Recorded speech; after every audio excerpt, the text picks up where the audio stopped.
Hey guys, Parker here with Rethra Sports. I've been silent, the last couple months because of how the football season ended, and I said in my last video that I wasn't going to make one because of how I knew the season was going to end. And I'm coming to you today for an emergency YouTube video because of the news that I just heard. I kind of got rumors sent to me this morning that Keon Coleman was going to transfer out from the program. I didn't want to believe it. I thought it was false information and false leads, and I kind of kept that and took that information and kind of threw it out the window and out of my mind.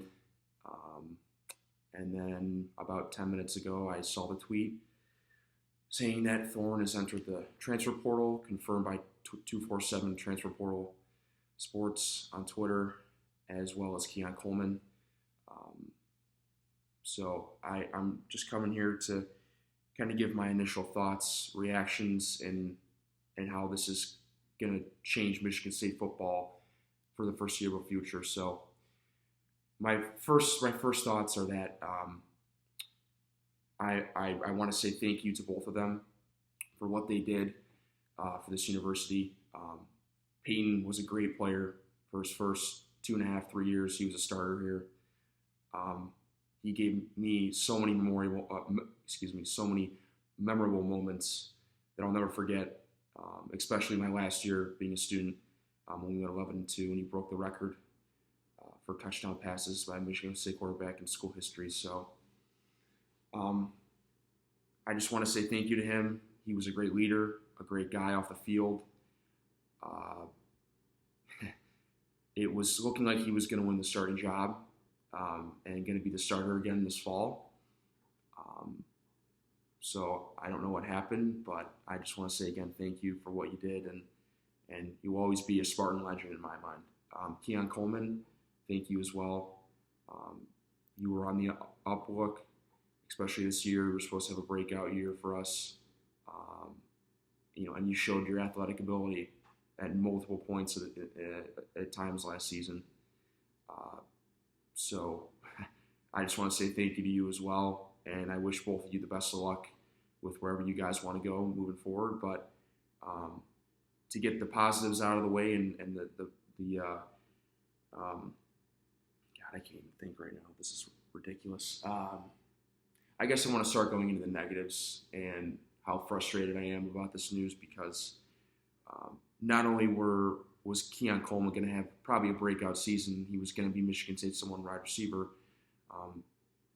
Like I said earlier, Payton was probably going to win the starting job, and they were probably going to be the QB wide receiver 1 duo of Michigan State going into this fall and throughout the season.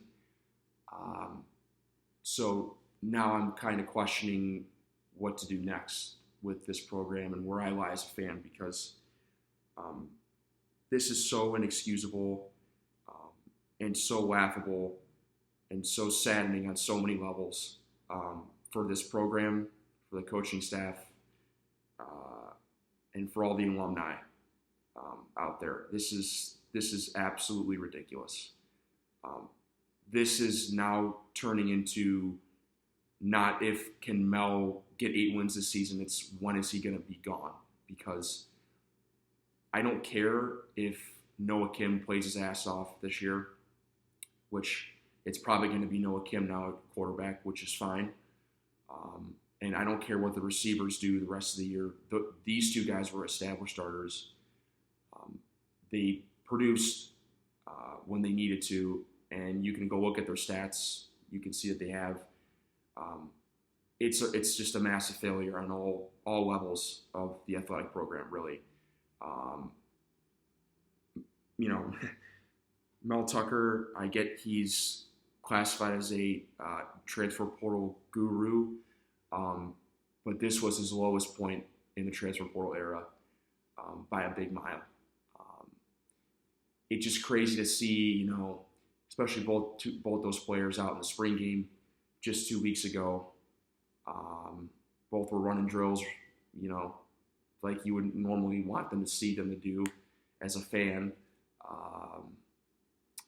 And you wouldn't think, being there, sitting on the sideline, talking to them and getting photos with them, hey, they're going to transfer out in 2 weeks. So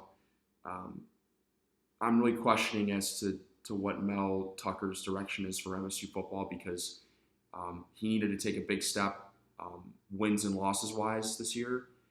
And this not only took a big blow to that, but it took a big blow to the Spartan community's faith in him.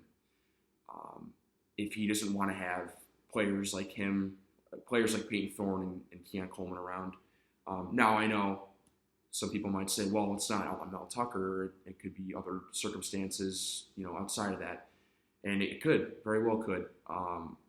For Payton's side, I totally get it. He got scrutinized, in my mind, very undeservedly throughout the season and the offseason because of poor play, which I don't really see that his poor play last season was because of him. It was because of other factors in the team.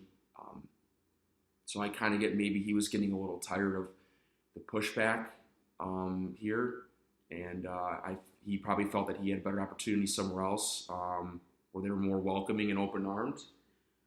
And he probably also felt he had a better chance of having a solid, kind of a solid answer from their head coach saying you will be the starter from day one when you step on campus here. So solidarity at the quarterback spot, making sure he probably wanted to play a full season and start.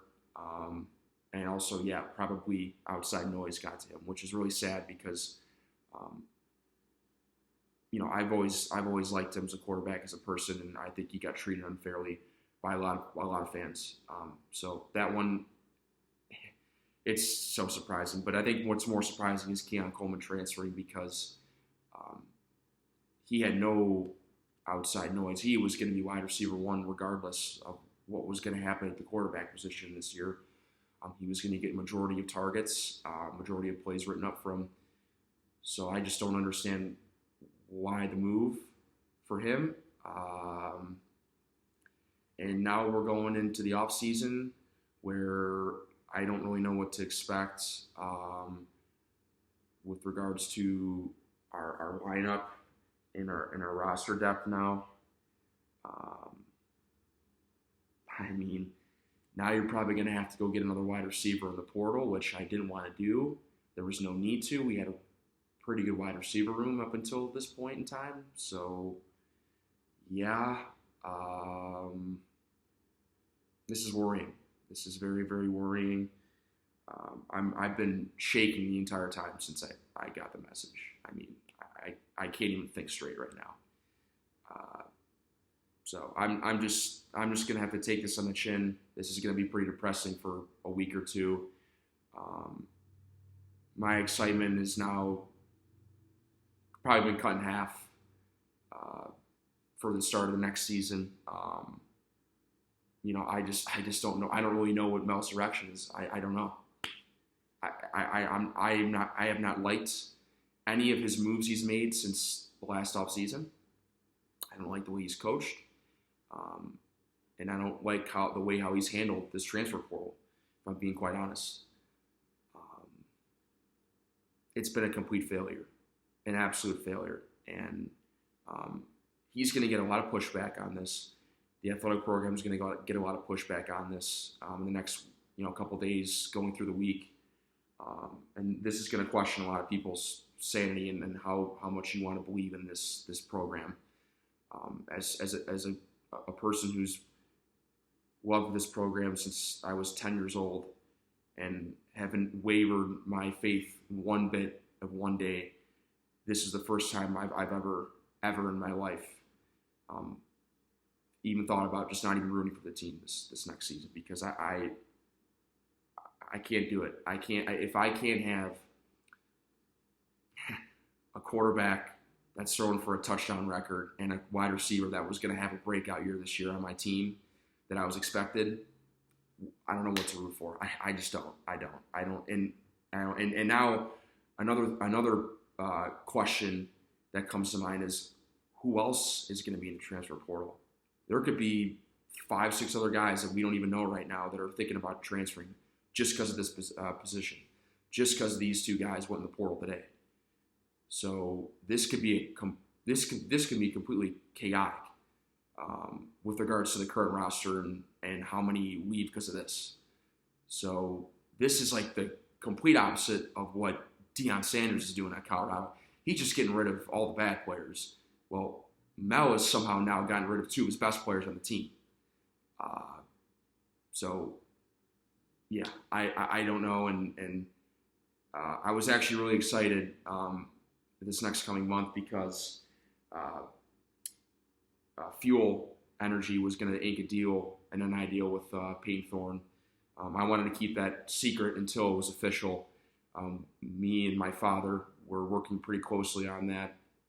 And we were actually texting. He was texting Payton earlier this week about it. Payton was super excited. So that's also another kind of reason I'm kind of shocked that this happened, because they were literally conversing about this a week earlier about getting some product in and getting an NI deal linked for the upcoming season. So, yeah, this is. I'm gonna go through the stages of I guess heartbreak, because right now I'm still dazed and confused. I'm gonna be sad, and then I'm gonna get really angry. But I felt like I had to come out here and give you guys a video rather than just fire off a bunch of stupid tweets or just text people about this, because I don't think 140 characters in a tweet can make up for how much I really need to say about this issue. So, like I said, best of luck to both of them. I hope they kill it wherever they go. Hopefully it's not somewhere else in the Big Ten, but good luck to them. Like I said, they'll always be a Spartan in my mind. And yeah, I guess now we're probably going to have Noah Kim at quarterback. I was at the spring game 2 weeks ago. It's pretty clear that it was Thorne and Kim, and then there was Hauser. Hauser still looks pretty young, so I think it's Kim's job to lose now. So I'm fully rooting for him now, and I'm going to give all my support I can to him. As for the wide receiver group, like I said, I think you got to get another big-time receiver in the portal, or whoever's left, or wait until a receiver comes out and transfers. Because, Trey Mosley's he's a solid wide receiver. He doesn't drop a lot of passes, and he's a pretty good route runner for the most part. But the problem is you know what you're going to get with Trey Mosley.